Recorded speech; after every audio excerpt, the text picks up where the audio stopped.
সৎপাত্র রচনায় সুকুমার রায়। শুনতে পেলাম পোস্তা গিয়ে তোমার নাকি মেয়ের বিয়ে।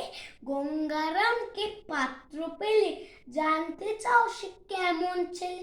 মন্দ নয় সে পাত্র ভালো, রং যদিও বেজায় কালো।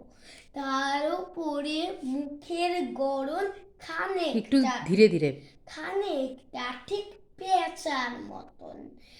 বিদ্যে বিদ্যে বুদ্ধি বলছি মশাই, ধন্যী ছেলের অধ্যাবসায়। 19টি বার ম্যাট্রিক এসে ঘায়েল হয়ে থামলো শেষে। বিষয়াশয় গরিব বেজায়, কষ্টে সৃষ্টে দিন চলে যায়। মানুষ তো নয় ভাইগুলা তার, একটা পাগল একটা গোয়ার, আরেকটি সে তৈরি ছেলে।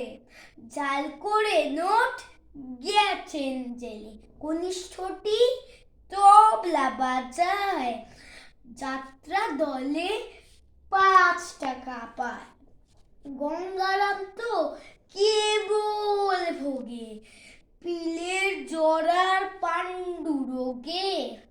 কিন্তু তারা উচ্চ ঘর, কংসরাজের বংশধর। শ্যামলাহিরি বনগ্রামে কি যেন হয় গঙ্গারামে। যা হোক, এবার পাত্র পেলে এমন কি আর মন্দ ছেলে।